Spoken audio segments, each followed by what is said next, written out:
चाहिए। ये कह रहे हैं कि चाकू उठा कर लाओ, लेकिन स्वामी विवेकानंद जी प्रसन्न नहीं करते हैं, चाकू लेकर आते हैं और माता जी को देते हैं। चाकू देने के बाद माता जी आशीर्वाद देती हैं, दुनिया के अंदर कहीं भी जाओगे भारतीय संस्कृति को बचाने का काम करोगे। और उनके शिष्य जो है, उनके मित्र जो, उनको आश्चर्य होता है, आशीर्वाद तो पहले भी दे सकती थी।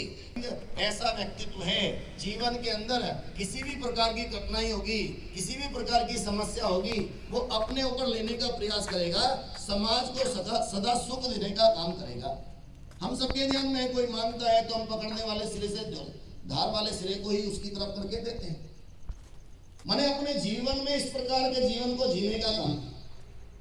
हम सबके ध्यान में विदेश के अंदर गए, जाने के बाद लोग प्रभावित हुए। प्रभावित होने के बाद एक महिला कहती है कि मैं आपसे शादी करना चाहती हूँ। क्यों करना चाहती हूँ? आपके जैसा दिव्य पुत्र मैं चाहती हूँ। तो ऐसे में विवेकानंद जी कहते हैं, हे माते, आप मुझे ही अपना बेटा मान लीजिए।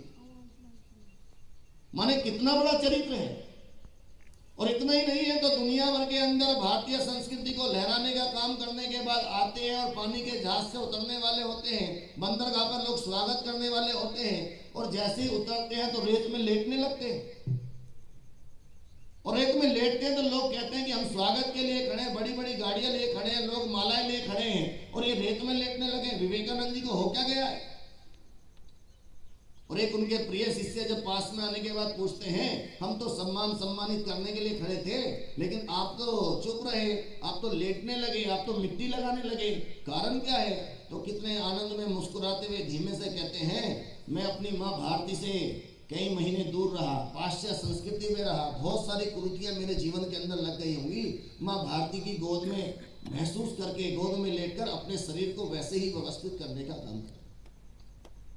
ऐसी संत परंपरा के लोग रहने के बाद भी मेरा देश गुलाम क्यों होता है? ऐसे चिंतन में सदैव अपने डॉक्टर केशवराव बलराम हेडगेवार जी रहते थे। उनके मन के अंदर वो घटना आती थी, वो भगत सिंह जिन्होंने देश की आजादी के लिए अपने जीवन को समर्पित किया। और समर्पित भी कैसा था?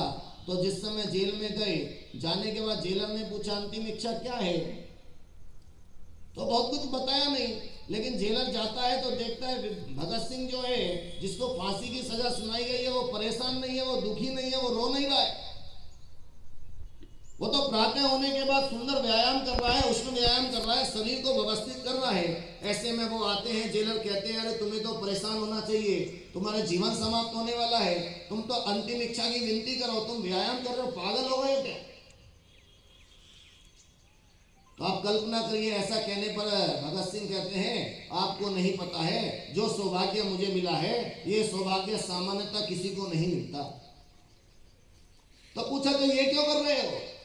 देखो हमारे यहाँ तो ऐसी परंपरा है, भगवान के अंदर मंदिर में जाकर चरणों पर फूल भी चढ़ाते हैं, तो पुजारी जो है सुंदर सुंदर फूल फुलवारी से तोड़कर ऐसा भगवान के चरणों में चढ़ाता है। मुझे तो ये शरीर रूपी जो सुंदर फूल है, माँ भारती के चरणों में चढ़ाने का सौभाग्य मिला है। इस शरीर को व्यायाम करके और सुंदर बनाकर माँ भारती के चरणों में समर्पित करूंगा। ऐसा भाव रखने वाले क्रांतिकारी भारत के अंदर हुए, फिर भी देश गुलाम किया। ऐसा चिंतन करते थे, चिंतन करने के बाद, पढ़ाई करने के बाद घर पर आ गए, घर की आर्थिक स्थिति बहुत कमजोर। कई बार भाभी जी कहती थी, कोई मिलने आ गया चाय बना दो, तो भाभी जी को चाय के लिए कहते